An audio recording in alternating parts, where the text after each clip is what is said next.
संभाल लेना सर, आज पूरा आफ्टर ही है।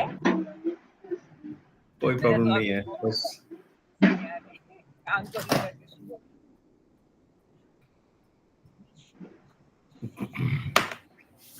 और प्रेयर वगैरह का भी देख लीजिएगा। Happy to see you after a long time in the meeting. जय बाबा। वो भी बाबा के जन्मदिन, बाबा ने आपको मौका दिया, ये बहुत बड़ी बात है मेरे हिसाब से। या आपका सौभाग्य था। अभी हम ना हमारे अभी प्रोग्राम में पहुंचे हैं, ना ही बुक रीडिंग कर पा रहे हैं, ऐसे फंस गए। अच्छा,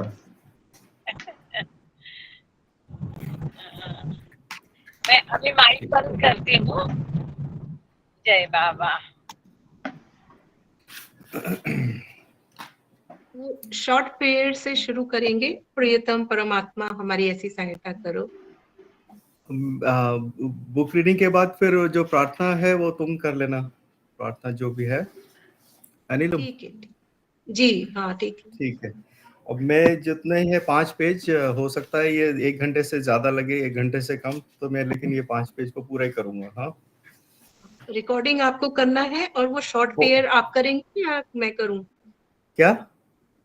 वो शुरू की प्रेयर करनी है ना, प्रियतम नहीं, वो परमात्मा तुम करो, मुझे नहीं आता, मुझे आता नहीं पूरा। ठीक है, जय बाबा। ठीक है ना, तो तुम स्टार्ट करो, फिर मैं टेक ओवर कर लूंगा। ओ 1 मिनट, मुझे इंग्लिश का तो चाहिए। अवतार बाबा की जय, सर्वव्यापी भगवान की जय, प्रियतम मेहर प्रभु की जय। प्रियतम परमात्मा हमारी ऐसी सहायता करो कि हम तुमसे अधिक अधिक प्रेम करें, और अधिक और अधिक, और फिर भी उससे भी अधिक प्रेम करें, जब तक कि हम तुझमें मिलकर एक हो जाने के पात्र बन जाएं।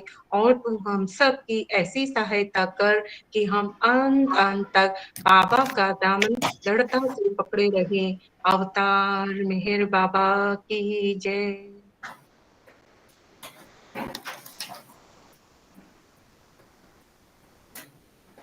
हाँ, अभी आप शुरू कर सकते हैं बाबा। हाँ, 1 मिनट बस।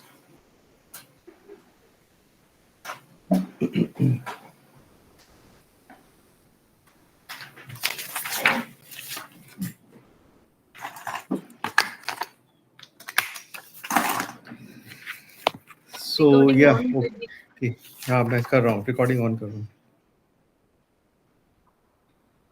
इसके फंक्शंस क्या थे नीलम, याद है? विंडोज ऑल्ट और आर। हाँ, विंडो ऑल्टर। हाँ, okay okay okay, start.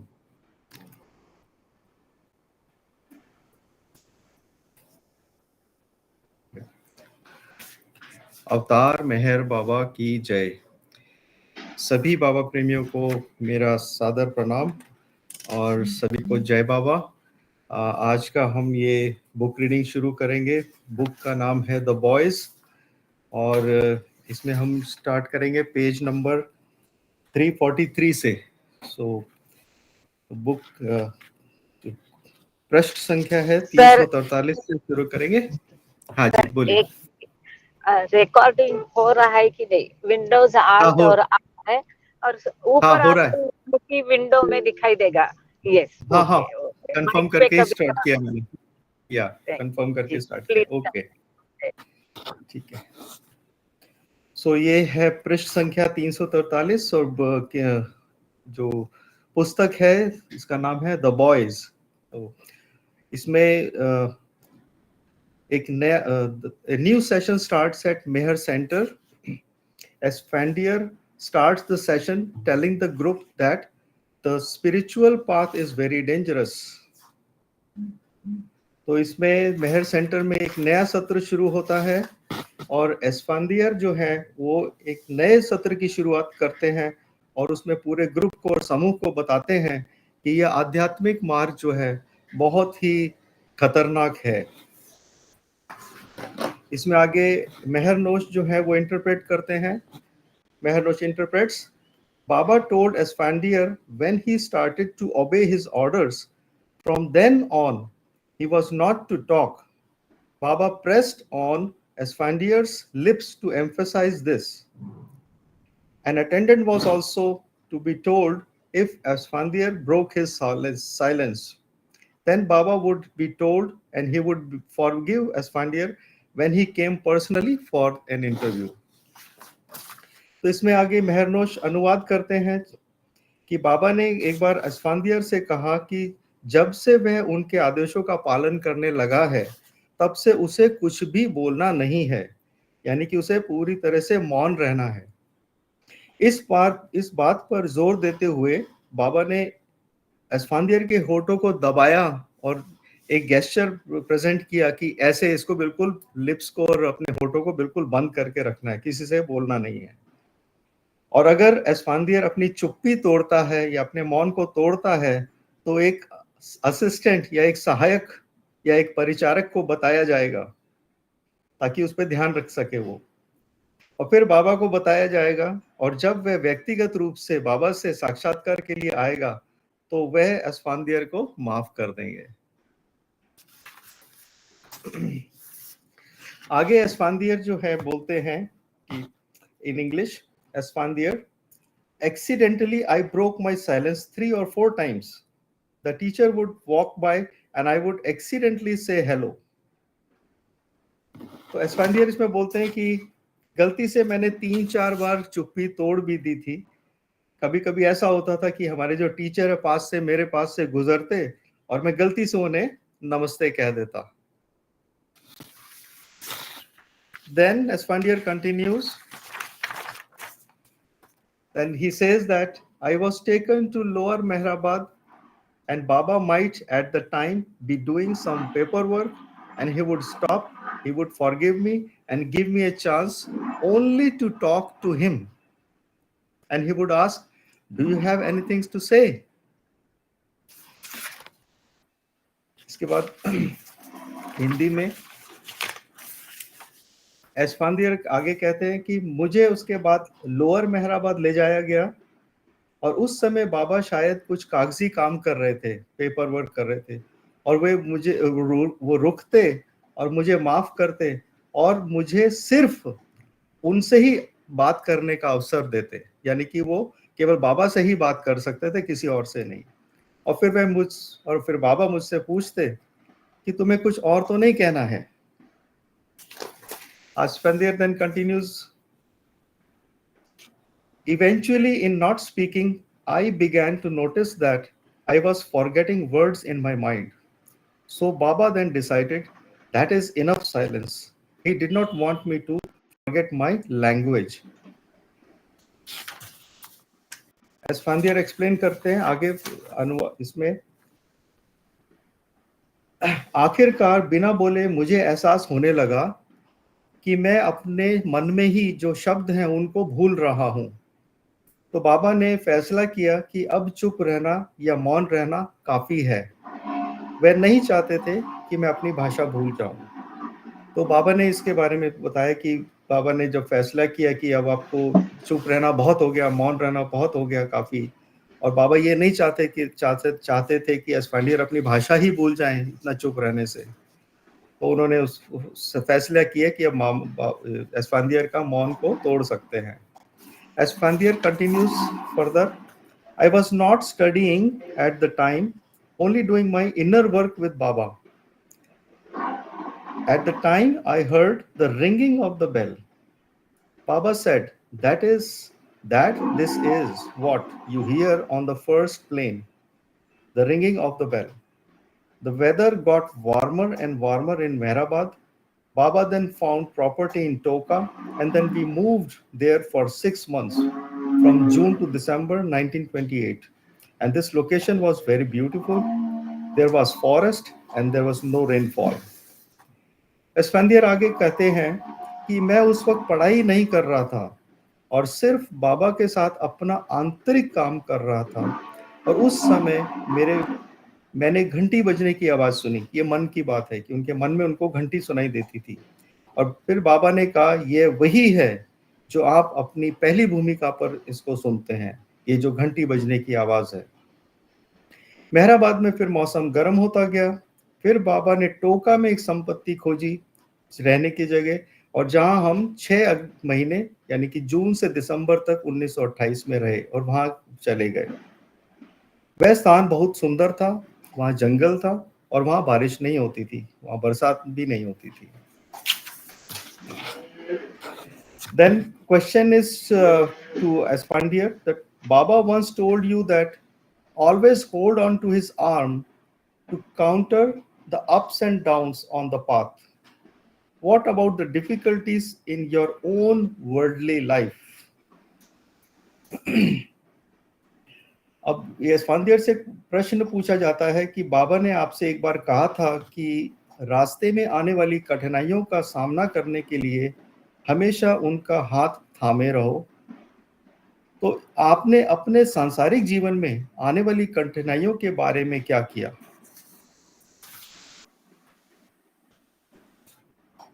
So Esfandiar replies, the main difficulty is if you do not have a perfect master to guide you, and that is difficult. And if you have one, that is good. It is impossible to go through the path without a master. Esfandiar इसका जवाब देते हैं, इसका उत्तर देते हैं उसी प्रश्न का, कि मुख्य कठिनाई यह है कि यदि आपके पास मार्गदर्शन के लिए कोई पूर्ण गुरु या परफेक्ट मास्टर नहीं है और यह कठिन है, और यदि आपके पास कोई है तो अच्छा है। अतः गुरु के बिना इस मार्ग पर चलना असंभव है। इसमें किसी को कोई भी, क्योंकि ये एकदम ऐसे वार्तालाप चल रहा है, क्वेश्चन आंसर है, क्योंकि और कहीं से किसी को कोई समझ में ना आए तो मुझे पूछ सकते हैं, आवाज अपना माइक ऑन करके भी, क्योंकि इसमें क्वेश्चन का अगर एक भी शब्द छूट जाएगा, किसी को सुनाई नहीं देगा, किसी का कनेक्शन भी लूज होगा तो पूरी बात समझ में नहीं आएगी। तो कृपा करके आप हमेशा मुझसे पूछ सकते हैं कि क्या क्वेश्चन था या इसको रिपीट करना है, तो I will be happy to reply और कंटिन्यू दैट। So आगे क्वेश्चन पूछते हैं तो एस्पांदियर से, so do you ever experience that you feel downtrodden?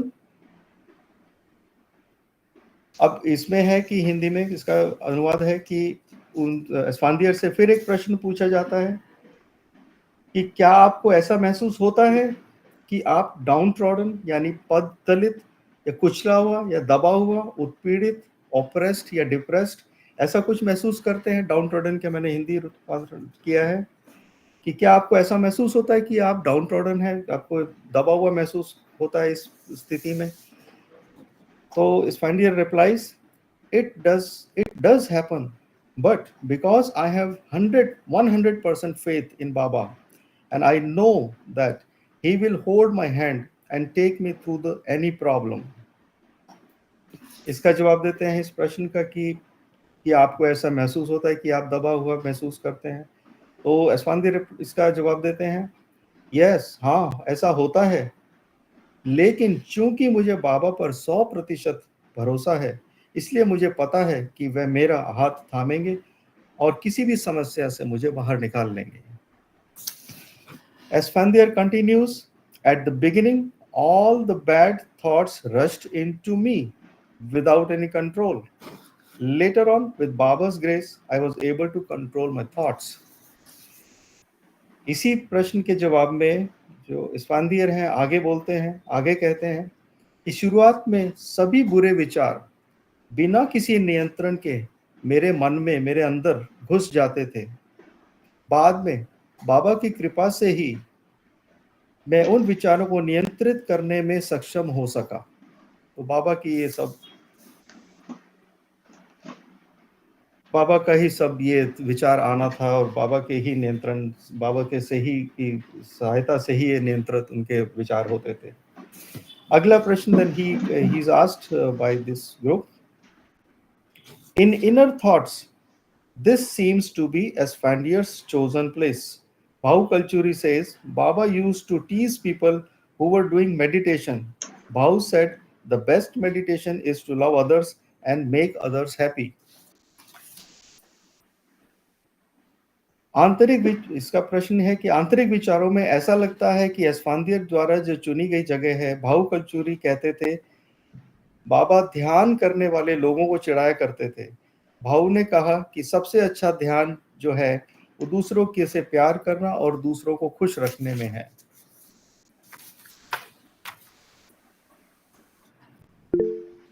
इसके जवाब में स्पैंदियर कंटिन्यूज और replies, it is all up to Baba how his grace falls upon you, whether you meditate or serve him.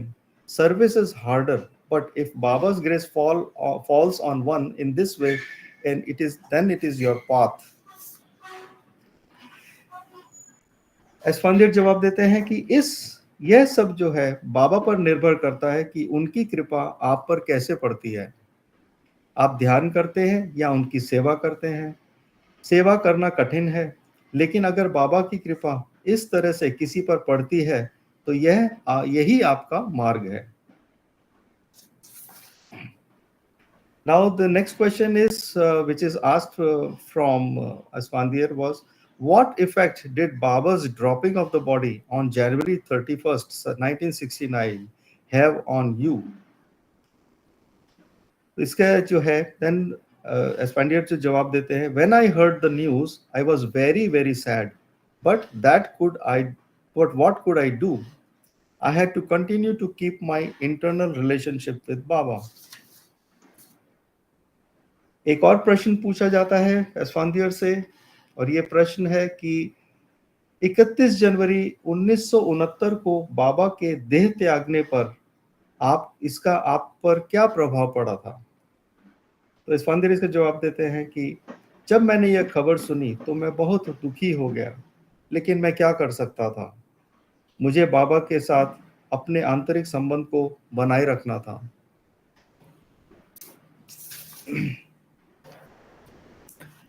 Next question to Asfandir was, could you explain further the processing of controlling bad thoughts? How did this evolve? In the beginning, Asfandir replies, in the beginning, while meditating, the bad thoughts about Baba were coming in. I could not control them. I was so upset. I would hit my head on the wall, but that made it worse. That is, when Baba sent for me and asked me what I was thinking, I was so ashamed that I said, nothing, Baba. Baba then got on his alphabet board and spelled out everything bad that I had. Then Baba said, do you get it? I said, no. Then Baba said, yes, you get it very well. इसका हिंदी में देखते हैं। प्रश्न पूछा जाता है एस्फांदियर से, क्या आप बुरे विचारों को नियंत्रित करने की प्रक्रिया के बारे में विस्तार से बताएंगे और ये कैसे विकसित हुआ। इसका उत्तर देते हैं एस्फांदियर, शुरुआत में ध्यान करते समय बाबा के बारे में बुरे विचार मेरे मन में आ रहे थे और मैं उन्हें नियंत्रित नहीं कर पा रहा था, और मैं इतना परेशान था कि मैं अपना सिर दीवार पर मार रहा था, लेकिन इससे स्थिति और खराब हो रही थी। तभी बाबा ने मुझे बुलाया और पूछा कि मैं क्या सोच रहा था। मैं इतना शर्मिंदा, इतना लज्जित था कि मैंने कहा, कुछ नहीं बाबा। फिर बाबा ने अपनी वर्णमाला बोर्ड जो उनका जो अल्फाबेट बोर्ड था, उस पर मेरे हर बुरे विचार को लिख दिया, और फिर बाबा ने मुझसे पूछा, क्या तुम्हें समझ में आया? मैंने कहा नहीं, मैंने झूठ बोला। तब बाबा ने कहा, तुम अच्छी तरह समझते हो। So Baba knew what Asfandiar was thinking always. Asfandiar says this made it more possible for him to control his bad thoughts, the fact that Baba knew everything anyway. बाबा को हमेशा पता रहता था कि एस्फांदियर क्या सोच रहा है। एस्फांदियर का कहना है कि इससे उसके लिए अपने बुरे विचारों पर नियंत्रण करना ज्यादा संभव होगा, और सच तो यह है कि बाबा को सब कुछ पता था। Next question is asked to Asfandiar was, what instructions did Baba give you to avoid these thoughts? Answer by Asfandiar, Baba did not give me any instructions. Behind these thoughts was Baba himself. Little by little, I gained control of my thoughts. My only thought became loving Baba. Baba said this was wonderful and told me to just continue what I was doing. अगला प्रश्न पूछते हैं इस फांदियर से कि इन विचारों से बचने के लिए बाबा ने आपको क्या निर्देश दिए। तो इसका उत्तर इस फांदियर देते हैं कि बाबा ने मुझे कोई निर्देश नहीं दिया। इन विचारों के पीछे बाबा स्वयं ही थे और धीरे धीरे मैंने अपने विचारों पर नियंत्रण पा लिया। मेरा एकमात्र विचार बाबा से प्रेम करना बन गया था। बाबा ने कहा कि यह प्रशंसनीय है और अति उत्तम और बहुत बढ़िया है और मुझसे कहा कि मैं जो भी कर रहा हूं उसे जारी रखूं, उसे चालू रखूं।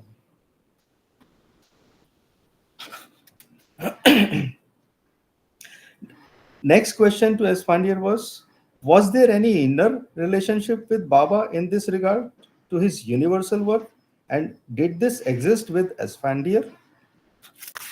Esfandiar replies, I usually did not know what Baba was doing with others in this world.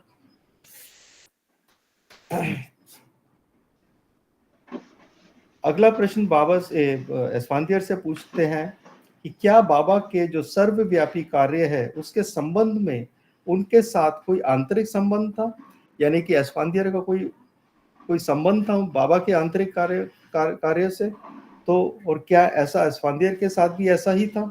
तो एस्फांदियर इसका जवाब देते हैं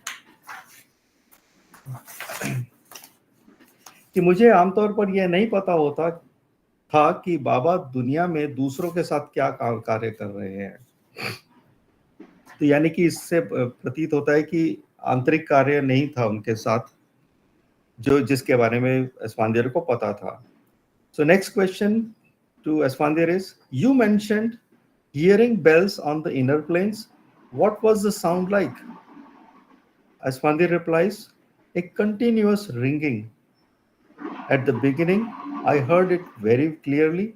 Now, not so clearly, but still continues from time to time. अगला प्रश्न एस्फांदियर से पूछा जाता है कि लगातार जो बजने वाली घंटी की आवाज है, प्रश्न ये है कि आपने आंतरिक तल पर घंटियों की आवाज सुनने के जो अनुभव किए हैं वो आवाजें कैसी होती थी। इसके उत्तर में एस्फांदियर बोलते हैं कि लगातार जो बजने वाली आवाज है, शुरुआत में मैंने इसे बहुत साफ सुना था और अब इतना साफ नहीं है, लेकिन यह अभी भी समय समय पर सुनाई देती है। Next question to Esfandiar is, what about people wanting to move on to those planes? Esfandiar replies, that is up to Baba, not up to me. So he could not answer this. अब उनसे प्रश्न पूछा जाता है एस्फांदियर से कि उन लोगों के बारे में क्या कहना है जो विभिन्न भूमिकाओं में जाना चाहते हैं।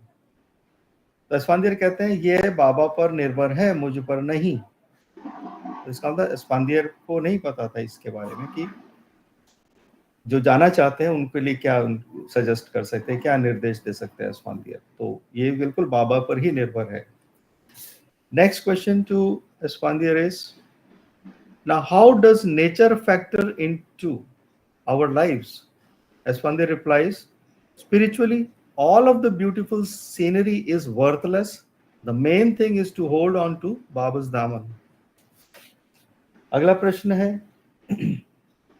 जो ये प्रकृति है ये हमारे जीवन में किस प्रकार का प्रभाव डालती है।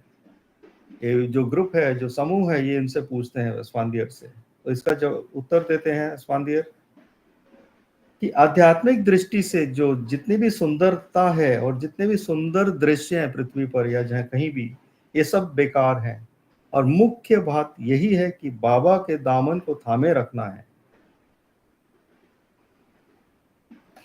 Next question is, what is it like to be on the plains? Esfandiar replies, Hafiz says, there is no body experienced when you are at the threshold of the beloved. All I know of it is when the ringing of the bell is going on, it is the first plane of the consciousness. एस्पांदिर से एक प्रश्न और पूछा जाता है कि विभिन्न जो भूमिकाएं हैं, जो तल हैं, जो first plane, second plane, third plane, ये जो भूमिकाएं हैं, इन भूमिकाओं में जाना कैसा लगता है? तो ये एस्पांदिर से पूछ रहे हैं समूह के लोग। तो इसमें हाफिज कहते हैं कि जब आप महबूब की दहलीज पर होते हैं तो आपको किसी शरीर का अनुभव नहीं होता, और मैं ये सिर्फ इतना जानता हूं कि जब घंटी बजती है तो वो चेतना का पहला स्तर होता है। इसको फिर मैं एक बार पढ़ता हूँ, बड़ा इंटरेस्टिंग है सब सेंटेंस। हाफिज कहते हैं कि जब आप महबूब की यानी अपने महबूब की दहलीज, उसके बिल्कुल पास में होते हैं, तो आपको किसी भी शरीर का अनुभव नहीं होता। और एस्पांदिर कहते हैं मैं केवल इससे इतना ही जानता हूँ कि जब घंटी बजती है तो वह चेतना का यानी पहली जो भूमिका है उसका पहला लेवल होता है, पहला स्तर होता है, पहला तल होता है। इस तो घंटी बजना से पहला इंडिकेशन है इसका। Next question is that sounds like the first plane is the front doorbell to the house of many rooms, that is planes. Espandir replies, yes, if you want to think like that. अगला प्रश्न उससे पूछते हैं एस्पांदियर से कि ऐसा लगता है कि पहली भूमिका जो में जाना जो है वो कई कमरे वाले जो घर है, जो भूमिकाएं हैं, उसकी मुख्य घंटी है ये। तो जो समूह है जो उनकी बातों से समझकर ये पूछने लगता है कि ऐसा लगता है कि जो पहला लेवल है, पहला जो प्लेन है, पहली जो भूमिका है, उसमें जाना तो उसके बराबर हो गया कि जैसे पहला जो भूमिका है वो एक पूरे कई कमरे जिसमें 7 कमरे हैं उसका पहली कमरे की घंटी है और आगे जाने वाले मुख्य द्वार की घंटी का काम कर रही है। इसका मतलब, इसका उत्तर देते हैं कि हाँ, यदि आप ऐसा सोचना चाहते हैं तो ये ठीक है, आप ऐसा ही समझें इसको। Next question from the group to Esfandiar is, could you elaborate on the analogy of the plant growing that you talked about in regard to Baba's lengthy embrace? I'll repeat this question. Could you elaborate on the analogy of the plant growing that you talked about in regard to Baba's lengthy embrace? Esfandiar replies, what you need to plant is the seed of love in your heart. You can do it, and then the plant will grow, and then do it. जो समूह है, जो group है, group के लोग हैं, एस्पांदिर से अगला प्रश्न पूछते हैं, क्या आप पौधे के उगने की उस उपमा को विस्तार से बता सकते हैं जिसकी आपने बाबा के लंबे आलिंगन के संबंध में चर्चा की थी? इस प्रश्न को फिर रिपीट करता हूं। प्रश्न पूछा जाता है उनसे कि क्या आप पौधे के उगने की उस उपमा को विस्तार से बता सकते हैं जिसकी आपने बाबा के लंबे आलिंगन के संबंध में चर्चा की थी। यानी कि वो एक कुछ है इसमें कि बाबा जब लंबा आलिंगन करते हैं तो उसके बारे में उसका क्या संबंध है, उसका क्या संबंध है कि एक पौधे से उगने से क्या इसका मतलब है, क्या इसके बीच में कनेक्शन है, क्या संबंध है। तो एस्पांदिर इसका उत्तर देते हैं कि आपको अपने दिल में प्यार का बीज बोना है और ऐसा आप कर सकते हैं, फिर यह पौधा बड़ा हो जाएगा, और ऐसा ही कीजिए इसको।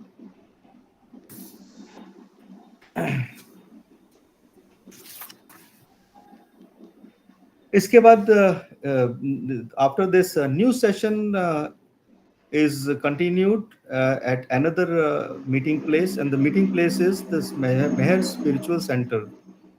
So there this Farshid is interpreting, and the question is again, what about controlling our thoughts? Can Esfandiar offer advice? Esfandiar replies, Baba really helped a great deal in assisting me in getting my thoughts under control, and this control really depends on him. इसके बाद अगला सत्र शुरू होता है और उसका जो मीटिंग प्लेस है वो है मेहर आध्यात्मिक केंद्र, मेहर स्पिरिचुअल सेंटर में एक नया सत्र शुरू होता है, और जहां पर जो है फरशीद जो है वो व्याख्या कर रहे हैं, और एस्पांदिर से फिर प्रश्न पूछ की श्रृंखला शुरू की जाती है। और प्रश्न पहला ये रहता है कि फिर से आपने विचारों को नियंत्रित करने के बारे में आप क्या कहेंगे? क्या एस्फांदियर कोई सलाह दे सकते हैं इस बारे में? एस्फांदियर जवाब देते हैं, बाबा ने मुझे अपने विचारों पर नियंत्रण पाने में बहुत मदद की। यह नियंत्रण वास्तव में उन पर ही निर्भर करता है। Farshid adds, Esfandiar really blocks his thoughts by focusing only on Baba. He may at times not be able to control the mind, but through remembering Baba internally, the focus will then be away from the mind, and Baba's presence will obliterate the mind.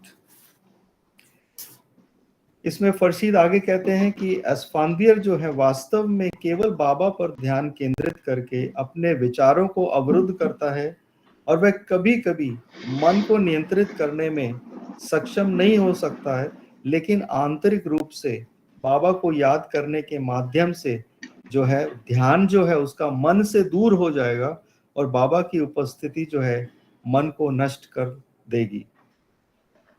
ये अच्छा है, बहुत बढ़िया एक वाक्य है जो explain किया है कि जब उसने बाबा पर ध्यान केंद्रित कर दिया तो उसके जो अपने विचार है वो अवरुद्ध हो गए, उसके आने बंद हो गए और इससे उसको मन को नियंत्रित करने में भी सक्षम हो पाया और उसको आंतरिक रूप से बाबा को याद करने का भी माध्यम मिल गया और जिससे जो उसका जो ध्यान है जो गलत विचारों में था तो वो जो ध्यान था वो उस मन से ही दूर हो गए क्योंकि वो बाबा में इतना लीन हो गया और बाबा की जो उपस्थिति है फिर जब उसके मन में जो बाबा की उपस्थिति हो गई तो उसका मन भी नष्ट हो गया। फिर तो उसके बाबा की जो उपस्थिति है उसके मन को भी नष्ट कर दिया है।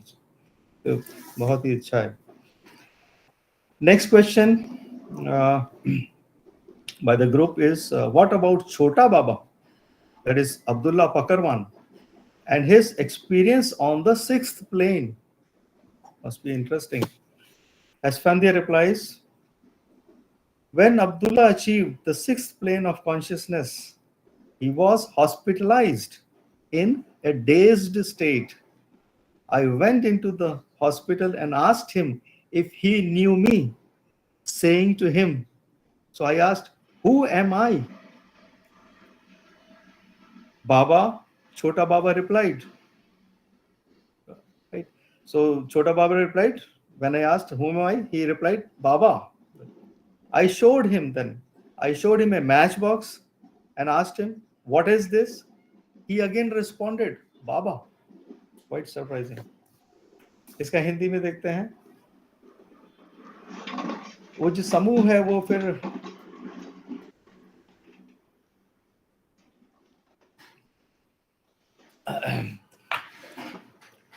एस्फांदियर से फिर ये प्रश्न पूछते हैं कि छोटे बाबा जो अब्दुल्ला पकरवन है और उनके जो छठे स्तर पर जो उनके अनुभव है उनके बारे में आप क्या कहेंगे? ये एस्फांदियर से पूछ रहे हैं। एस्फांदियर इसका उत्तर देते हैं, जब अब्दुल्ला ने चेतना के छठे स्तर को प्राप्त किया, जब वो छठी भूमिका में थे, तो वह एक स्तब्ध, यानी कि उनका जैसे मन रुक गया है और घबराई हुई अवस्था में, और स्तब्ध हिंदी में बोलेंगे, स्तब्ध अवस्था में थे और उनको जब अस्पताल में भर्ती कराया गया था, ऐसा नहीं था कि बेहोश थे, लेकिन वो एक घबराई अवस्था में थे। तो जब मैं अस्पताल में उनसे मिलने गया और उनसे पूछा कि क्या वह मुझे जानता है, तो और मैंने उससे ये कहा और पूछा कि मैं कौन हूं, तो उसने उत्तर दिया, छोटा बाबा ने उत्तर दिया कि Baba, it is in inverted comma, तो उसने उसका उत्तर था बाबा। फिर मैंने उसको एक माचिस यानी दिया सलाई दिखाई और पूछा यह क्या है, उसने फिर जवाब दिया बाबा। Then Esfandiar continues, the doctor was going to give Abdullah an enema to clean out his insides. Baba was returning him to full consciousness of the world, and it was agonizing for him. He eventually returned to the full consciousness of the world and also was simultaneously on the sixth plane and happy. He achieved the sixth plane of the consciousness and was later able to live and function in the world. I was also having pleasant experiences at this time. I did not need any sleep at all. एस्फांदियर आगे बोलते हैं कि doctor Abdullah को उसके अंदरूनी अंगों को साफ करने के लिए एनीमा देने वाले थे। बाबा उसे दुनिया की पूरी चेतना में वापस ला रहे थे और उसके लिए यह पीड़ादायक था, लेकिन वह अंततः दुनिया की पूरी चेतना में वापस आ गया था और साथ ही साथ वह छठे स्तर पर था और खुश भी था। उसने चेतना के छठे स्तर को प्राप्त किया और बाद में दुनिया में रहने और कार्य करने में सक्षम हो गया। मुझे भी इस समय सुखद अनुभव हो रहे थे और मुझे बिल्कुल नींद की जरूरत नहीं थी। ये एस्फांदियर बोलते हैं, यानी कि उनको किसी प्लेन में थे, क्या था कि उनको भी नींद की जरूरत नहीं रही थी और उनको भी बहुत सुखद अनुभव हो रहे थे।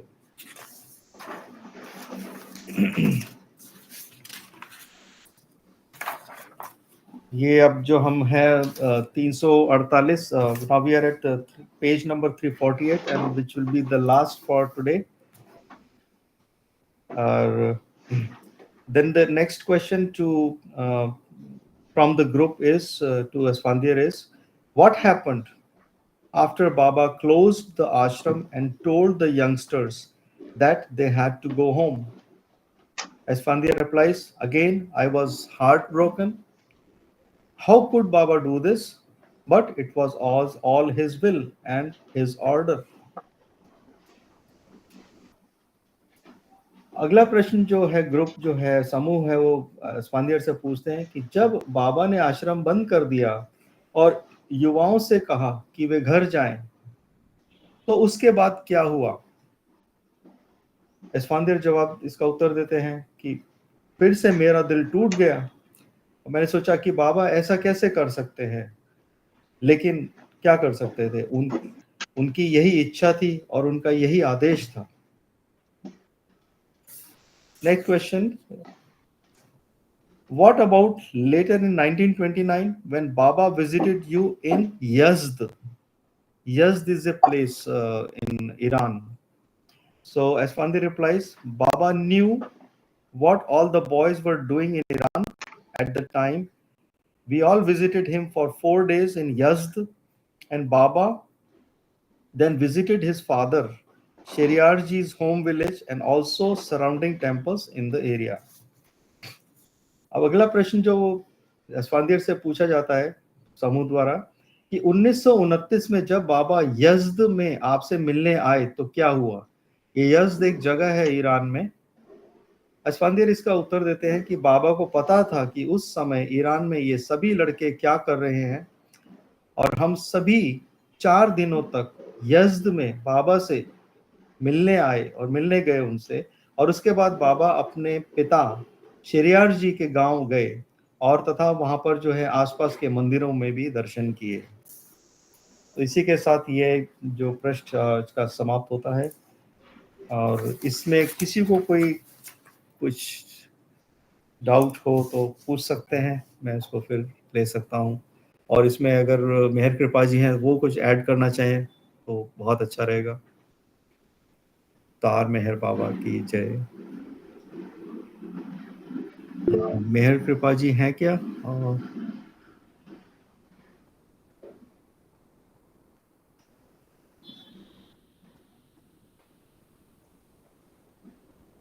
आई थिंक वो नहीं है, इसमें उनका लिंक टूट चुका है।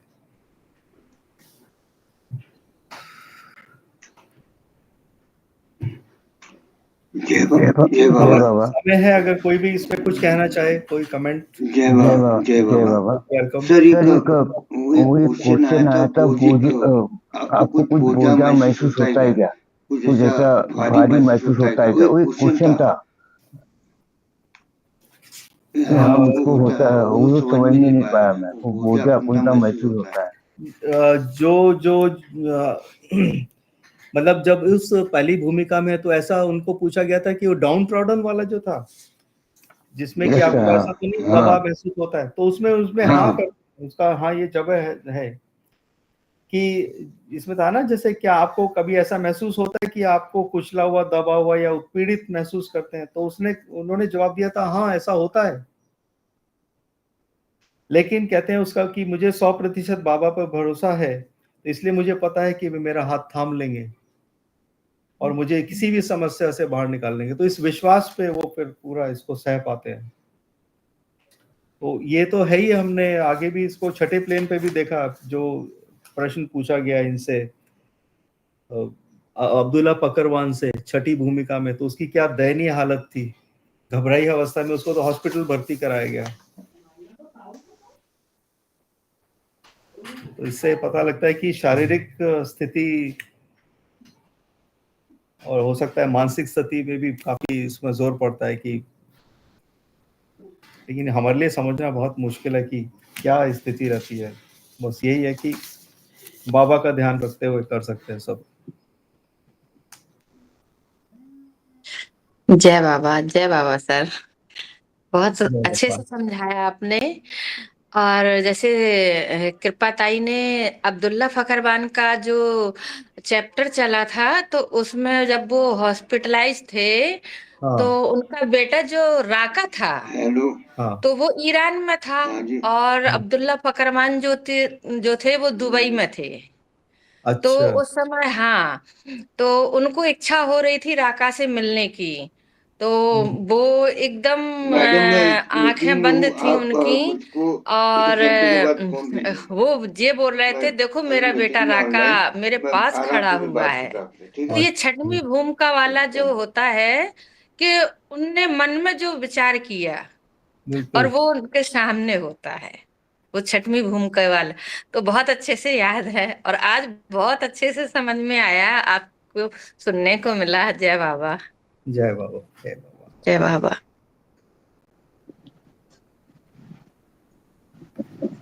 कोई और कुछ कहना चाहे, प्लीज कम फॉरवर्ड।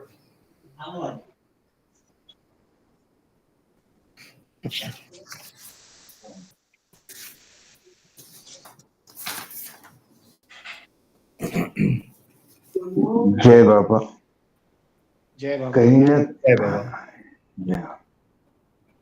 ये सभी हमारे रूटीन लाइफ के क्वेश्चन जो रहते हैं, हम जो फेस करते, इन किताबों के माध्यम से बाबा हमें बहुत सारी चीजें बता देते, ऐसा महसूस होता है।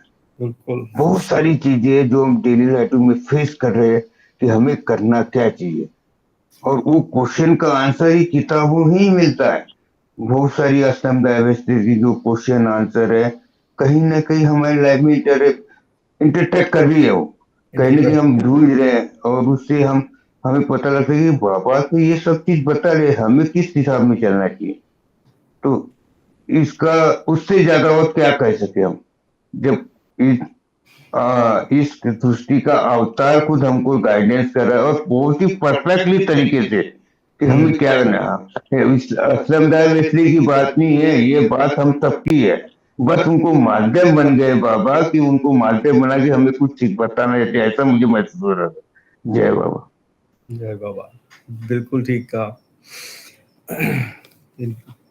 इन पुस्तकों के माध्यम से बहुत ज्ञान है, और ऐसा ज्ञान हमको कहीं और मिलता नहीं कि क्या भूमिका में क्या क्या होता है, और कैसे एक साधक जो है प्लेनों से गुजरता है, और उसके क्या क्या उपलब्धियां रहती हैं, और क्या क्या उसको फेस करना पड़ता है। ऐसा कहीं हमको ज्ञान नहीं मिला है जो बाबा ने दर्शन दिया इस अपने ज्ञान से। जय बाबा, जय बाबा, जय बाबा। बोलिए नितिन जी।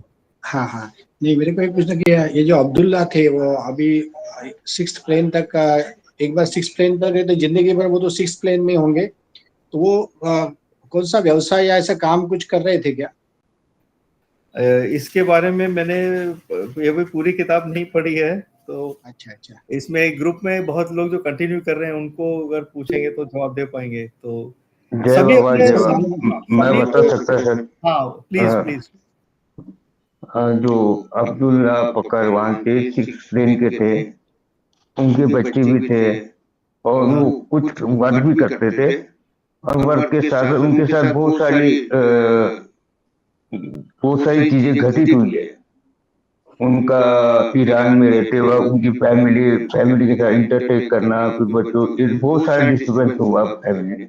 और आपने कहा कि अभी छठवीं भूमिका में थे, तो क्या उनके सामने वो छठवीं भूमिका में हमेशा रहे? एक चीज है कि जो भी साधक अगर छठवीं भूमिका में रहता तो वो ऑलरेडी गॉड रियलाइज हो जाता है। छठवीं भूमिका में जब भी साधक जाता है तो उसको उसमें शरीर छोड़ दिया छठवीं भूमिका में, तो एज रियलाइज वो गॉड रियलाइज हो जाता है, उसको फिर ऑटोमेटिकली वैसा होता है। अभी किताबों में बाबा के डिस्कोर्सेस में बताया कि छठवीं भूमिका का कोई भी साधक, जैसे कि हम देखते हैं कि टुकड़ोजी महाराज हो गया, और ये अपने अमरावती क्या नाम है उनका, जो गाड़गे महाराज भी छठवीं भूमिका के साधक थे। तो ये ऑलरेडी ये सब लोग गॉड रियलाइज हो जाते हैं। उनको अभी छठवीं भूमिका से डायरेक्ट वो गॉड रियलाइज हो जाते हैं, उनको फिर यहाँ पे आने की जरूरत नहीं है। उसके बाद भी अगर कुछ चीजें रहती है, जहाँ तक मुझे ख्याल है कि उसमें भी कुछ चीजें रहती है, उसमें कुछ पॉइंट्स रहते हैं जिसकी वजह से शायद हो भी सकता है उनको आना, यानी फिर धरती पे आके वो अपने शरीर बनाए रखते हुए उनके साथ गॉड रियलाइज होके फिर अपने, जैसे कि आप अगर महाराष्ट्र के रहोगे तो बहुत सारे साधक लोग हैं कि अभी आपके यहाँ पे ये हिंगन घाट के पास में एक मज्जू की स्थिति में, यानी जिन्होंने कई वर्षों हो गए कि उन्होंने स्नान नहीं किया, भोजन भी करते, लेकिन उनकी जो क्रियाएं जो रहती है वो ऑटोमेटिक होती है। उनको अपने शरीर का अपने शरीर का भी भान नहीं रहता, ना दुनिया का भान रहता है, लेकिन वहां से लोगों को लाभ मिलता है। वहां पे बहुत सारी लोगों की भीड़ लगती है, वहां पे अपनी जाते कि वहां पे हम गए तो वहां पे बहुत सारी चीजें हमें प्राप्त हुई भी है। वो जो भी करता तो ये क्या रहता है, वो कुछ नहीं करता, लेकिन उनकी जो श्रद्धा उसके प्रति थी वो उसके, और उनको वह फायदा कौन देता है, जो उनके वास्ते सेवा सुसुवा करते उनको उसका लाभ मिलता है, वो कुछ नहीं करता। तो ऐसी आत्माएं गॉड रियलाइज रहती है, और ऐसी आत्माएं 56 आत्माएं रहती है पूरे वर्ल्ड में, जिसमें से 5 परफेक्ट मास्टर रहते और बाकी 48 ऐसी आत्माएं रहती जो मज्जू और साली की स्थिति में रहती। तो ऐसा बाबा का जिसको पूरा, यानी हम मान के चले कि पूरे वर्ल्ड का मैकेनिज्म, किसी मशीन को समझना है तो मशीन की एक बुकलेट आती है कि इस पार्ट को क्या बोला जाता है, इस पार्ट का क्या रहता है, इसको कैसे बनता है, उसका यूज क्या है, उसका फंक्शन क्या। तो ये समझ लीजिए कि बाबा ने पूरे वर्ल्ड का मैकेनिज्म हमारे को किताब के हाथों में दे दिया। हमें देखना है कि उस पार्ट को हमें यूज कैसे करना है, उस पार्ट को परफेक्टली यूज। और मास्टर साथ में तो हमें चिंता करने की जरूरत, जैसे कि अब पकड़वान के बारे में आया था कि ये क्या है, मुझे जानते हो? तो बोले बाबा। ये क्या है? माचिस को बाबा। और उन्होंने फिर कहा कि जब बाबा साथ में है तो हमें इस चीज की चिंता करने की जरूरत नहीं है, परफेक्ट मास्टर साथ में रहे। एक मिनट, एक चीज पूछना था, ये इनको फैमिली भी थी क्या? अब्दुल पखरवाज, ये जो ये थे अब्दुल्ला थे, उनको फैमिली और बच्चे भी थे क्या? हाँ जी, हाँ। जय बाबा। हाँ, मैं प्रसाद जी मैं बताती हूँ, मुझे इतना ध्यान है। अच्छा, जय बाबा अंकल जी, जय बाबा। मैं अब्दुल्ला फकरवान जो थे, बाबा ने उनको बोला था कि मैं इनको वहां तक ले जाऊंगा कि सारी दुनिया को मुट्ठी में लेके घूमेंगे वो। तो बाबा उनको उस स्तर तक ले भी गए। लेकिन जब बाबा मुझे ईयर याद नहीं है, जब बाबा ईरान में इन बच्चों को लेके गए तो वहां पर ईरान पहुंचने पर अब्दुल्ला फकरवान ने स्वयं बाबा से रिक्वेस्ट की कि बाबा आप मुझे यहाँ छोड़ दो। तो बाबा अब्दुल्ला फकरवान को ईरान में छोड़ना नहीं चाहते थे। अच्छा। अब्दुल्ला फकरवान ईरान के बंदर अब्बास के थे। वो बंदर अब्बास उनका गांव था। अच्छा। तो हाँ वहाँ के थे। तो उन्होंने बाबा से बहुत रिक्वेस्ट की, बाबा अब मेरी फैमिली यहाँ है। तो बाबा ने जब उनको छोड़ा तो बाबा को इतना कष्ट हुआ था, बाबा इतना रोए थे, इतना रोए थे, पूरी रात बाबा की आंख से आंसू नहीं बंद हुए थे। बाबा का तकिया गीला हो गया था। पर बाबा ने अब्दुल्ला फकरवान को आज्ञाएं दी थी कि आप शादी नहीं करोगे और पैसे को हाथ नहीं लगाओगे। अच्छा, शादी नहीं करोगे? हाँ हाँ। और तो क्या हुआ कि संस्कार, यहाँ पर संस्कार की बात आ जाती है कि उनके जो संस्कार बाकी होंगे तो वैसी घटनाएं हुई कि उन्होंने जो पेट्रोल, जैसे हिंदुस्तान पेट्रोलियम है, उस समय अंग्रेजों का समय था, तो उनकी वहां पर जॉब लगी। तो इसके बाद में उन्होंने घर की नौकरानी से विवाह कर लिया। तो उनकी 2 बेटियां हुई और एक बेटा हुआ जिसका नाम राका था, और एक बेटी का नाम सीरीन था और एक बेटी का नाम मुझे याद नहीं है। अच्छा। फिर इसके बाद में कुछ समय के पश्चात उनकी वाइफ की डेथ हो जाती है। अच्छा। और वो एक ऐसा हादसा होता है कि उनकी वाइफ जो अपने गांव जा रही होती हैं बस में, तो एक जो पैसेंजर साथ में मिलती हैं वो जर्नलिस्ट होती हैं। अच्छा। हाँ, तो वो उनसे मुलाकात होती है और फ्रेंड दोनों में एक मित्रता हो जाती है और वो उनके घर आती हैं। तो अब्दुल्ला फकरवान का घर ऐसा था कि एक रूम बिल्कुल किताबों से भरा हुआ था। वो देख के मतलब अब्दुल्ला फकरवान से उनकी मुलाकात नहीं होती है, लेकिन वो उनसे बहुत प्रभावित हो जाती हैं। उसके बाद में जो अब्दुल्ला फकरवान की वाइफ की डेथ हो जाती है, बच्चे छोटे होते हैं। इसके बाद में ऐसे इत्तेफाक होते होते उनकी उनसे मुलाकात होती है और वो उनसे दूसरा विवाह कर लेते हैं। उनसे भी उनको 2 बेटी होती हैं। जो छोटी बेटी है उनकी, अब जैसे बैक का भी ये देखेंगे द वॉइस का, तो आपको सब पढ़ने में आ जाएगा, मुझे याद नहीं है। तो उनकी छोटी बेटी ने जो उनका पूरा, जैसे कि जो असफल राय का है, फरशद नम ईरानियन है जो उनके बड़े भाई के बेटे हैं, उन्होंने ये पूरी किताब लिखी है। उसी तरह से अब्दुल्ला फकरवान की छोटी बेटी ने पूरा अब्दुल्ला फकरवान के ये अनुभव लिखे हैं। और इसके बाद में फिर वो जो नौकरी छूटती क्या है कि कुछ बच्चे जो आश्रम के होते हैं, प्रेम आश्रम के, वो और की भी होते हैं, हिंदुस्तान के भी होते हैं। तो उनमें ना कि बाहर चलता था, वो अंग्रेज शासन के समय में पड़ा गया, तो उस कारण से देश उनके ऊपर इल्जाम, वो जेल में रहे। उसके बाद कोई सबूत न होने के कारण को रिहा कर दिया।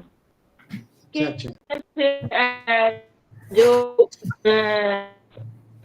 बाबा के आश्रम के में जो पढ़ाते थे, हो सकता है प्रसाद जी को याद है, मुझे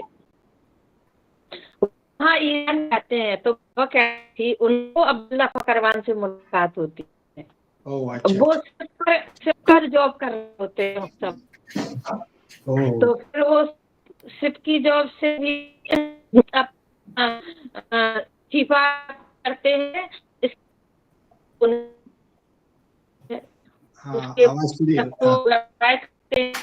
ऐसे मतलब होती गई तो उनको ये सब चीजें का उल्लंघन करना पड़ा। कारण से, लेकिन सबसे प्रमुख बात यह है कि हम जब पूर्ण सदगुरु के संपर्क में आते हैं, हमारी चेतना ये तो उस चेतना का हाथ नहीं होता। संतु जी, नेटवर्क इशू आ रहा है, आवाज डिस्टर्ब कर रही है आपका, आवाज डिस्टर्ब कर रही है। माइक ऑफ कर लीजिए, माइक ऑफ करने से ठीक आवाज आ जाएगी। जय बाबा। जय बाबा। अच्छा, ये मतलब 6th प्लेन के लोग भी शादी करके बच्चे मेरे हो सकते हैं, ऐसा पॉसिबल है? मैं सोच रहा था कि 6th प्लेन के इतने हायर लेवल है कि इधर तो शादी भी पॉसिबल ही नहीं है, ऐसा सोच रहा हूँ। ऐसा है सर, सबसे सबसे बड़ी खासियत ये तो है बाबा की कि हम जो अभी तक सुनते आ रहे थे कि इस राह पे चलने वाली शादी ब्याह इससे नहीं, बाबा कहते दुनिया में रह के दुनिया के ना होके रहो, इसलिए तो कहते हैं कि आप इसी दुनिया में रह के सब चीज जिम्मेदारी निभाओ। आप जो भी काम कर रहे हो वो काम करो, आपके परिवार की जिम्मेदारी निभाओ, उसके साथ साथ काम, और इसके साथ साथ ये भी करो, मेरा नाम भी लो। शादी नहीं करना, इसलिए बाबा ने कभी नहीं कहा कि कोई भी भूमिका में आप शादी नहीं करना या कुछ नहीं करना, इसलिए कभी मना है। वो मानता हूँ मैं, बट ये जो इनकी जो आध्यात्मिक लेवल है वो इतनी हाई है, इतनी डिजायर कैसे हो सकती है शादी करने की, ये नहीं समझ में आ रहा है। जो क्या करना चाहिए वो बाबा ने किया, वो हम लोग करते, बट इनकी डिजायर कैसी होती है शादी करने की, इतने हाई लेवल पे जो है। बाबा ने उनको मना किया था शादी करने से, किसी भी वुमेन को टच करने से मना किया था, और उसके चलते उसने बाद में बोला कि मेरे को पता नहीं कितने जन्म लेने पड़ेंगे इस स्टेज में आने के लिए। नहीं मतलब वो नीचे के लेवल में आ गए, बहुत सफर किया, उसकी वाइफ के साथ बहुत कुछ हुआ, तो ही सफर्ड ए लॉट। वो बाबा ने ही went against the Baba's orders. नहीं वो समझा मेरे को, बट उसका मतलब ऐसा तो नहीं है कि वो 6th प्लेन से नीचे प्लेन में आ गए। बाबा उनको समान चेतना में आए, छठवीं भूमिका तक आदमी 6th प्लेन पे रहते हैं, समान चेतना में आए थे। कौन सा प्लेन पे? बाबा उनको समान चेतना में लाए थे।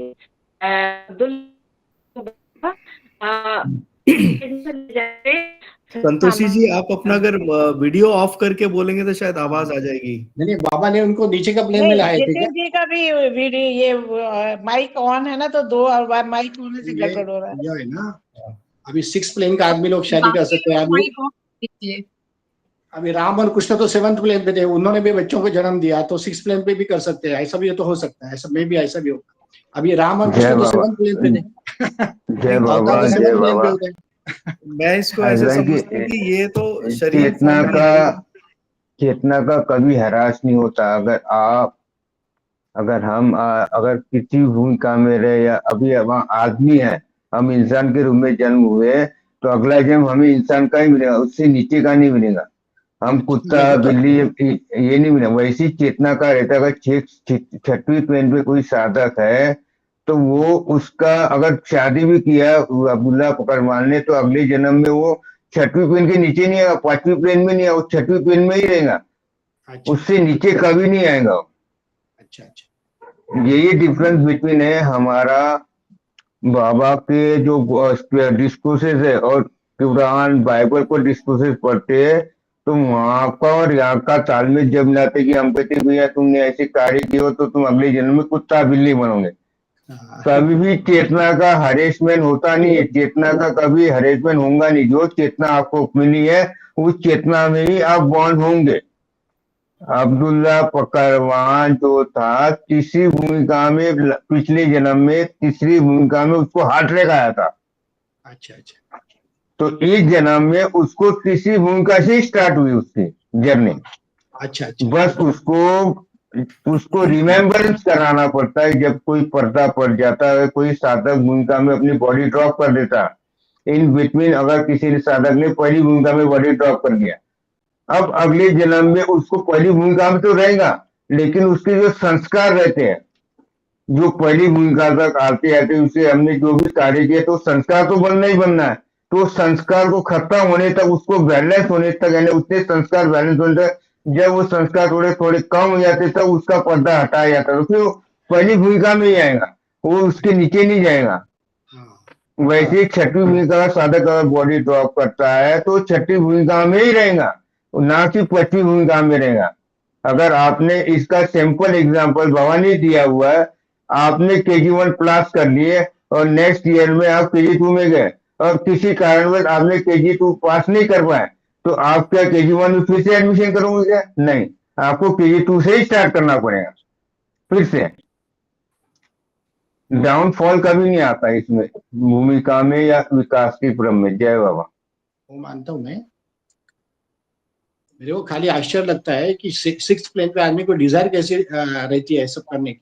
नहीं, मैं ये कहना चाहूंगा इसमें कि हर भूमिका में शरीर की फॉर्म में ही है इंसान जो साधक है, मानव शरीर में ही है, इवन अवतार भी मानव शरीर में ही है, तो उसकी देह की क्रियाएं तो स्वाभाविक हैं। जैसे उसको खाना पीना, या कई कितने मस्तों को देखा होगा, किसी को बीड़ी सिगरेट और चाय का इतना लत थी, वो तो सब है ही है। तो उसका मानसिक प्रगति और ये शारीरिक की जो कि यहीं रह जाती हैं क्रियाएं इसी धरती पे। आई थिंक इसमें मेरे हिसाब से शायद संबंध नहीं है, लेकिन इस पे भी कंट्रोल करके साधक आगे बढ़ते हैं, अपनी अपनी उनका रास्ता अलग है। अब ये भी सब बाबा पे निर्भर है किसी तो। अभी आप ये अभी परफेक्ट मास्टर ही देख लो आप, उपासनी महाराज, उन्हें दो भी यहाँ हुआ। अभी आप बताइए जो परफेक्ट मास्टर का, आप तो हम तो छठवीं मूंगा की बात करें, हम परफेक्ट मास्टर की बात कर ले। उपासनी महाराज को 2 शादियां की, तो क्या कहेंगे उनके जो जब सदगुरु बनने से पहले कुछ संस्कार बाकी रहते, उन्हें उस क्रिया से गुजरना पड़ता है। और जब वो संस्कार खत्म हो जाते तो ऑटोमेटिक वैसे हुए, जब पूर्णता प्राप्त हो जाती तब कोई डिजायर नहीं रहती। Desire always be present in the before the 7th plane. छठवीं भूमिका तक डिजायर रहना ही रहना। जब पूरा मन का नाश हो जाएगा तब कोई डिजायर नहीं रहेंगे, तब वो परफेक्ट मास्टर बनेगा, तब कोई शादी ना उसके संस्कार रहेंगे ना कुछ रहेंगे, फिर कोई डिजायर नहीं रहती। जय बाबा। धन्यवाद धन्यवाद धन्यवाद।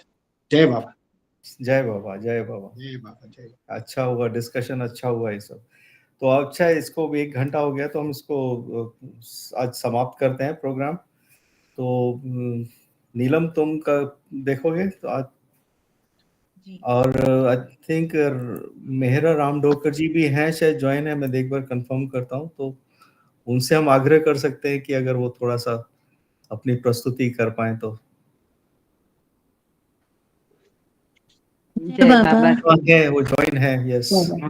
नहीं पहुंच गई मैं यहाँ पर वर्धा सेंटर।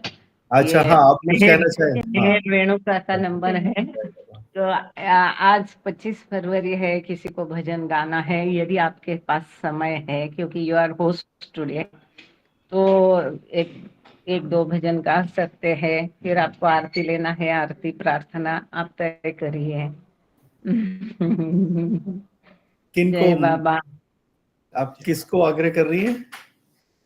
नहीं, आज 25 फरवरी बाबा का जन्मदिन में यदि किसी को सुनना है, किसी को गाना है, और आपके पास समय है तो 1-2 भजन कर सकते। और अगर वाइंड अप करना है तो भी समय वैसा भी हो गया आपका, 1 घंटे का आपको बताया था, तो इट इज योर डिस्क्रिप्शन। हाँ नहीं, मैं आग्रह कर रहा हूँ मेहरा रामडोकर जी को, अगर वो प्रस्तुति करना चाहे। बिल्कुल हाँ, मैं तो गला एकदम। जय बाबा। डॉक्टर ज्वाइन है आज, नितिन डॉक्टर ज्वाइन है। सो मेहरा जी आप।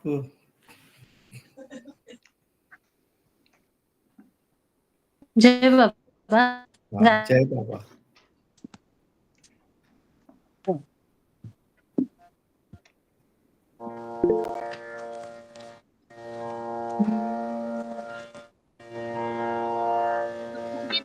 प्रार्थना करनी होगी।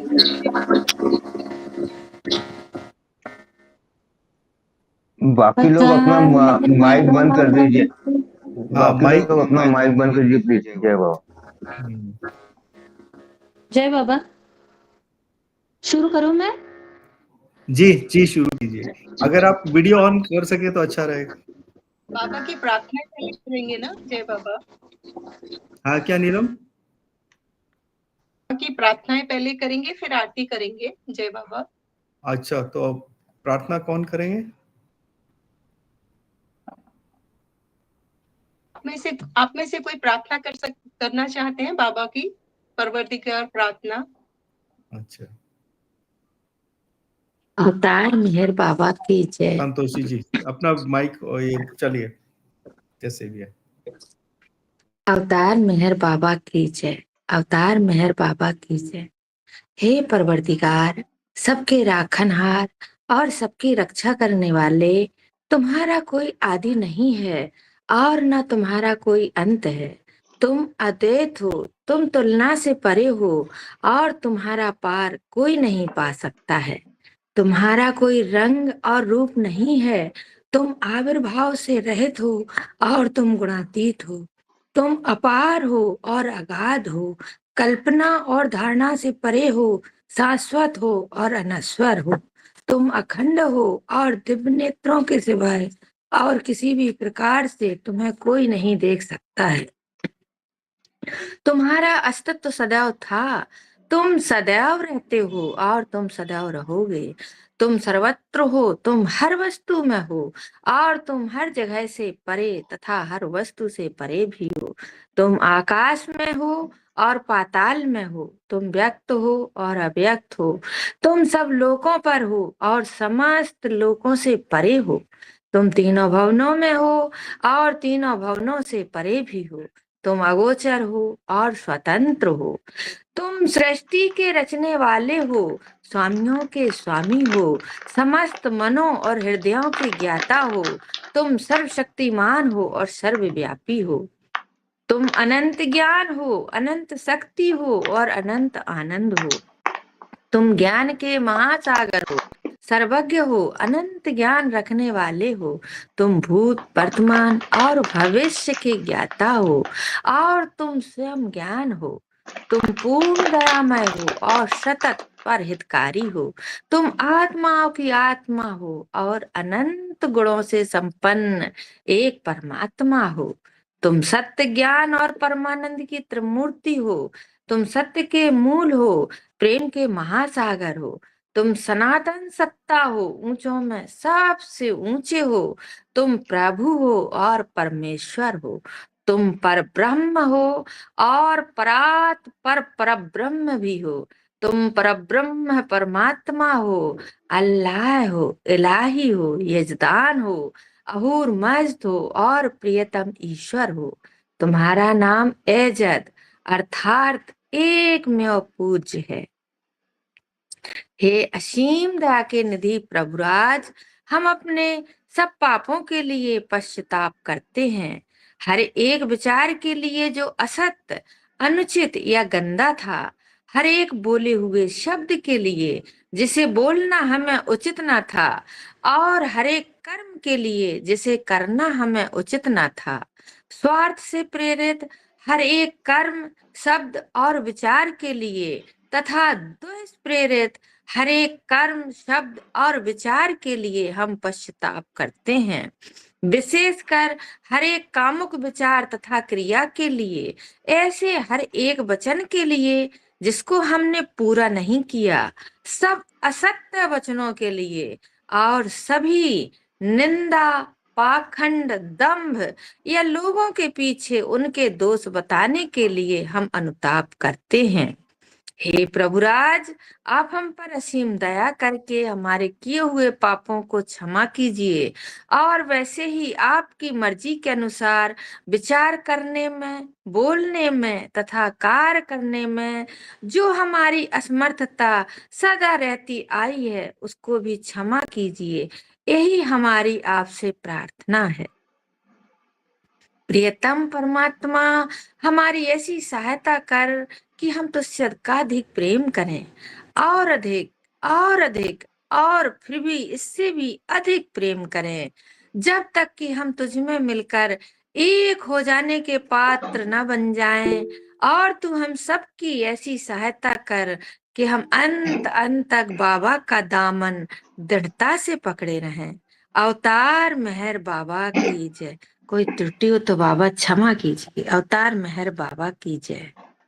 जय बाबा। मेहरा जी आप आरती कीजिए। जय बाबा। जय बाबा।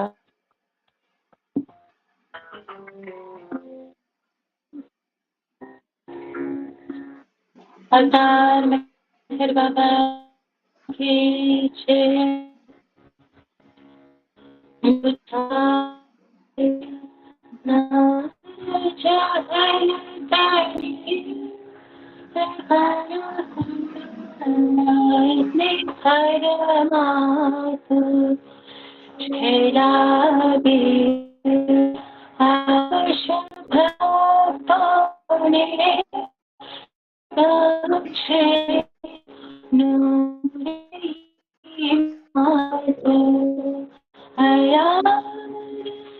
मेरे बाबा चरण पर तुझ न धरिए सल खुदाना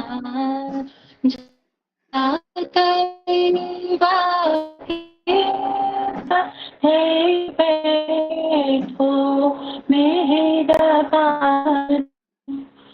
तुझे मालिक हकीकत तू आशीष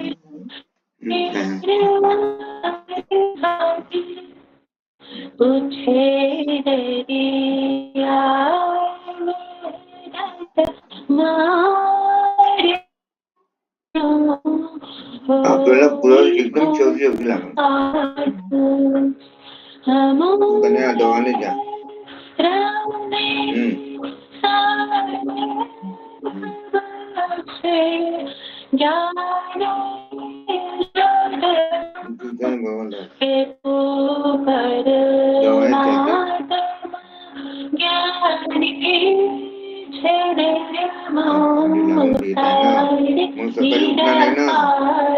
गोळी आता खाऊन जाती है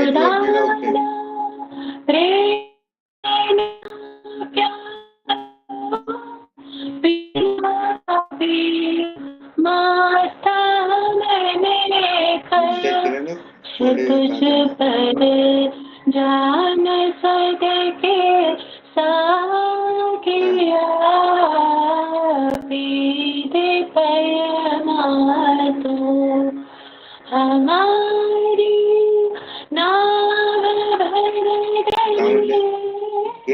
तरावे तो हमें करिए हमारा खुदा मेरा बाबा छेनी देगा तू हमारा ना खुदा मेरा बाबा छेनी देगा तू बुझावे ना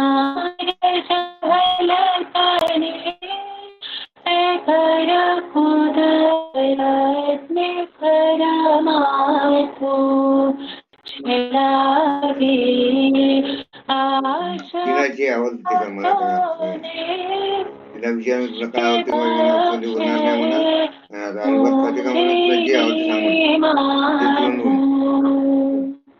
अवतार मेहर बाबा की जय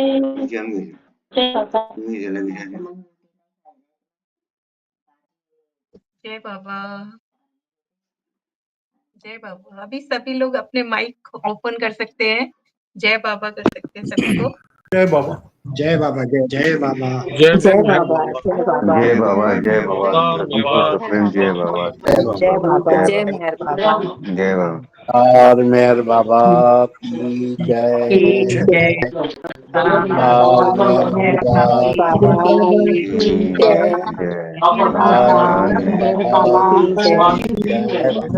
बाबा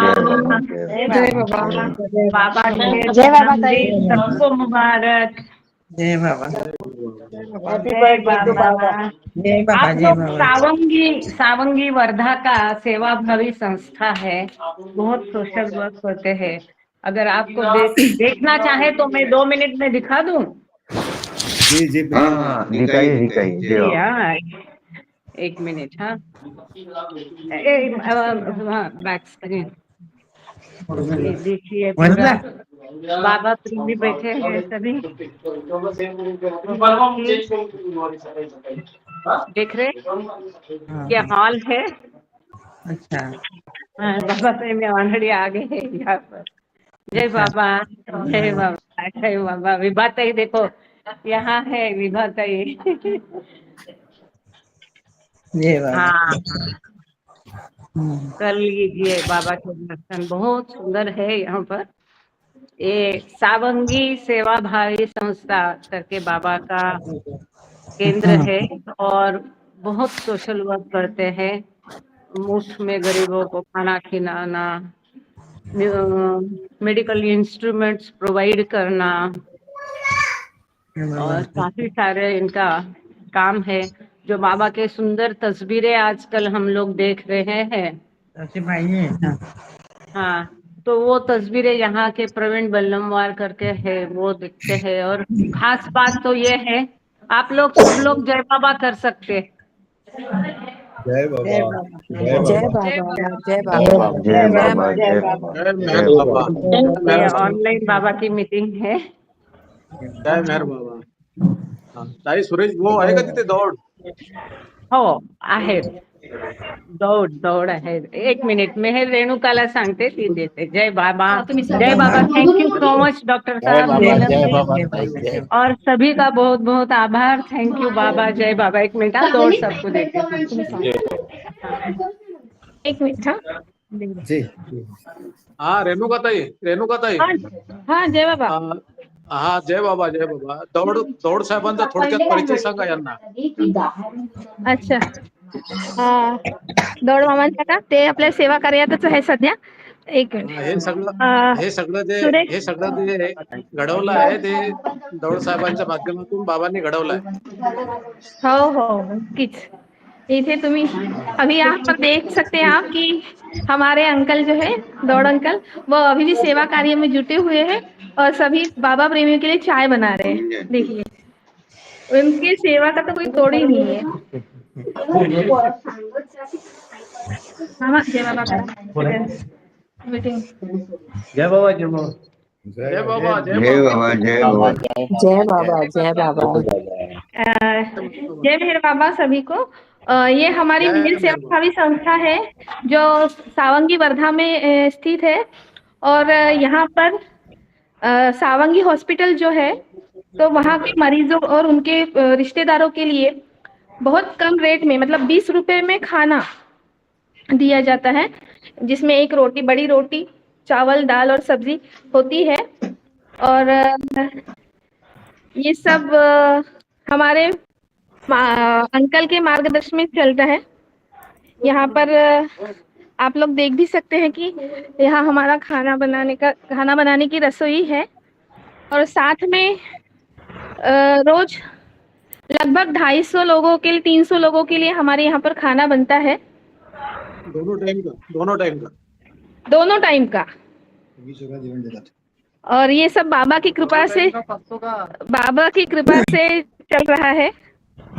और साथ ही में सेवा भावी कार्य और भी चलते हैं, जिसमें मेडिकल इंस्ट्रूमेंट फ्री इस पे दिया जाता है यूज के लिए लोगों को। और अभी जल्द ही हमारे मार्च महीने में एम्बुलेंस भी सेवा उपलब्ध कराई जाएगी मरीजों को।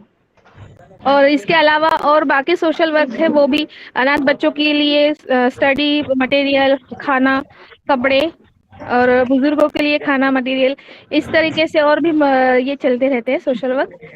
तो ये हमारी मेहर सेवा भावी संस्था का कार्य है जो मेहर बाबा की कृपा से चल रहा है। अभी हाल ही में हमारे इसका एक हॉल भी ऊपर कंस्ट्रक्ट किया है, तो अभी उसका फिनिशिंग होने का है, स्लैब वगैरह हो गया है, बाकी तो सब है, चल रहा है। तो ये इतना बड़ा जो बिल्डिंग है, इसी में हॉस्पिटल है और इसी में खाने की व्यवस्था है? नहीं, एक्चुअली ये जो है इस साइड में जो है, जो आप ओपन स्पेस देख रहे हैं, उधर साइड सावंगी का दत्ता मेघे का बड़ा हॉस्पिटल है। अच्छा। और हाँ, सावंगी मेघे जो है, सावंगी मेघे हॉस्पिटल आयुर्वेदिक हॉस्पिटल है, वहाँ पे आयुर्वेदिक हॉस्पिटल है और एलोपैथी वाला भी मतलब है, और हार्ट केयर सेंटर भी वहाँ पे है। तो बहुत बड़ा एक हॉस्पिटल है वहाँ पे, और दूर दूर से लोग वहाँ पे आते हैं। तो उनके खाने की व्यवस्था जो है, तो इस मेहर सेवा भावी संस्था के द्वारा की जाती है, जितना पॉसिबल हो सके। और बाबा बस चला रहे हैं, बाबा करवाते हैं। तो और इसमें हम सबसे बड़ा योगदान जो है, ये हमारे मामा जो है, मतलब अंकल जो है, हमारे दौड़ अंकल, इनका, और यहाँ के सब वॉलेंटियर्स जो है, ये हमारे दौड़ मामा है, और ये सब यहाँ पर वॉलेंटियर्स है। अभी सभी मेहमानों को और बाबा प्रेमियों की चाय हो रही है यहाँ पर, मामा द्वारा बनाई हुई। मेहर बाबा। अवतार मेहर बाबा की जय। बाबा जय बाबा बहुत अच्छा कार्य कर रहे हैं आप। बाबा आपको शक्ति दे और कार्य अच्छा करने की। जय बाबा।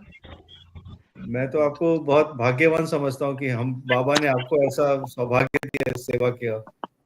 पता नहीं हमें कब मिलेगा। नहीं, बाबा हमेशा सभी को देते हैं, अपना अपना योगदान अलग अलग कार्यों में देते हैं, तो उसी तरीके से वो वही बाबा जो करवाते हैं तो वही करते हैं। और बस बाबा की कृपा बनी रहे और ये कार्य ऐसे ही चलते रहे। 2019 से पहले मतलब 2018 के एंड से हमारा ये कार्य चल रहा है और कोरोना के वक्त भी हमने अनाज की किट और बहुत सारा जो अनाज था वो बांटा था। और आज से जी अंकल।